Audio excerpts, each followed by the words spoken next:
Salut chers parents, je m'appelle Alice Porfal, je suis spécialiste en développement personnel et parentalité. Aujourd'hui, je vais vous parler d'une thématique intéressante. Alors, comment ne pas manquer de respect envers notre enfant? Des fois, on ne pense pas à ça. On pense toujours que c'est l'enfant qui nous doit du respect, l'enfant doit nous respecter en tant que parents, en tant qu'adultes. Mais des fois, nous manquons de respect envers notre enfant. Et c'est ce que nous allons voir aujourd'hui. Par exemple, quand votre enfant est en train de jouer, vous êtes en train de jouer avec votre enfant et que vous commencez à le chatouiller. Alors, chatouille d'ici, chatouille là. Et à un moment donné, l'enfant commence à se sentir inquiet. Il commence à se sentir gêné. Et il va vous dire, ben c'est bon papa, c'est bon maman, arrête. Et on n'arrive pas à s'arrêter. On continue. On pense qu'il est en train de jouer, on pense qu'il rigole. Et à un moment donné, il commence à s'énerver. Et il dit, mais arrête, arrête. Dès que l'enfant dit arrête, arrêtez, c'est vous l'adulte, pas l'enfant. Et c'est en fait, c'est avec votre exemple qu'il va apprendre que quand un camarade va dire arrête ou quand son frère ou sa soeur va dire arrête, il doit s'arrêter. Alors s'il ne voit pas cet exemple en vous, il ne peut pas reproduire cet exemple de manière correcte. Autre chose importante, commencez à apprendre à vos enfants, depuis qu'ils sont petits, les noms des parties du corps. Et donnez le vrai nom, s'il vous plaît. Alors, n'hésitez pas à dire et à expliquer à votre enfant, ça s'appelle le sein, ici, ça s'appelle les fesses. Alors, donnez des vrais noms parce que cela peut mettre en danger votre enfant. Le fait de ne pas dire le vrai nom des parties intimes peut mettre votre enfant en danger. Parce qu'imaginez, si votre enfant, il est à côté de quelqu'un qui va vouloir abuser de lui et qu'il ne sait pas en fait dire les noms de ses parties intimes et après pouvoir expliquer à l'adulte ce qui s'est passé, c'est très compliqué. Donc, n'hésitez pas à parler franchement avec vos enfants et dire ici, on ne peut pas toucher, ici, on ne peut pas toucher. Et alors, si un adulte vient toucher, il faut nous parler. Si même un enfant vient vouloir toucher dans tes parties intimes, tu vas chercher un adulte le plus proche pour pouvoir t'aider. Alors, attention, une petite parenthèse. On dit à l'enfant qu'on ne peut pas jouer là-dessus, d'accord?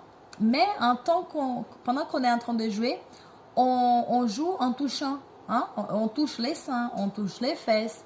Et des fois, on joue. Il y a des parents qui jouent en montrant les parties intimes de l'enfant. Donc, alors, comment l'enfant peut comprendre qu'en fait, non, c'est pas un jouet, mais si, mais papa ou maman ou ma grande soeur, mon grand frère, quand il joue, il touche. Alors, comment se comporter? L'enfant, il est perturbé. Donc, si vous dites quelque chose, soyez le premier à mettre en place, en fait, ce que vous avez dit, ce que vous avez enseigné à votre enfant. D'accord? Autre chose, essayez le maximum de ne pas crier sur vos enfants. N'oubliez pas que l'enfant, enfin nous sommes un miroir. L'enfant nous regarde et il reproduit ce qu'on fait. Donc, dire à un enfant en train de crier, dire à un enfant qu'il doit se taire, c'est un peu compliqué. Il dit, mais tais-toi! Alors, tais-toi, il va dire, mais je comprends pas en fait. Elle me dit de me taire, mais elle crie. C'est quoi le truc?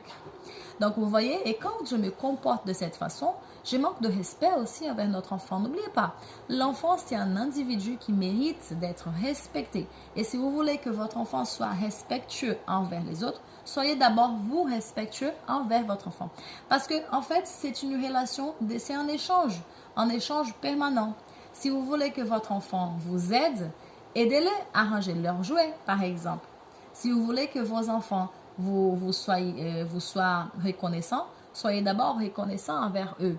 Ils vont apprendre plutôt avec vos exemples qu'avec vos paroles. Voilà, donc chers parents, c'était ce que je voulais vous dire aujourd'hui. Je voulais échanger avec vous. N'oubliez pas, être parent, ça s'apprend. Être parent, ça s'apprend tous les jours.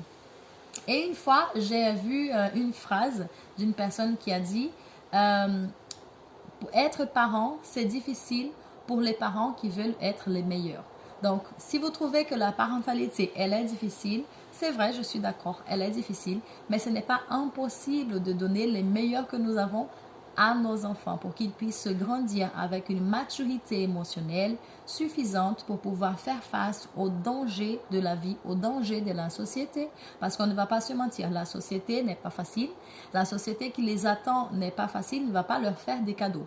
Donc si nous, à la maison, nous ne travaillons pas le côté émotionnel de nos enfants pour qu'ils soient prêts à faire face à ces problématiques, nos enfants n'auront pas des armes correctes pour pouvoir lutter émotionnellement contre les pièges qu'ils vont trouver à l'extérieur. Donc, si cette vidéo t'a plu, tu pourras la partager avec le plus grand nombre de personnes qui peuvent s'intéresser à cette thématique et qui peuvent aussi en fait bénéficier de ce conseil en mettant déjà en pratique tout ce qu'ils ont appris.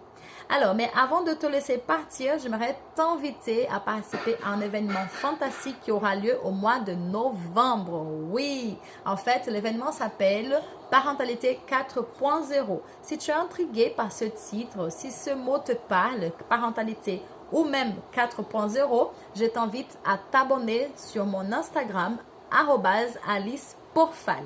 Et comme ça, tu seras au courant des derniers événements, de toutes les informations concernant cet événement incroyable que je suis en train de préparer pour le mois de novembre. Donc, si tu ne veux pas rater, n'oublie pas, il faut que tu me suives sur mon compte Instagram @aliceporfal. Rendez-vous sur Insta. Allez, bye bye.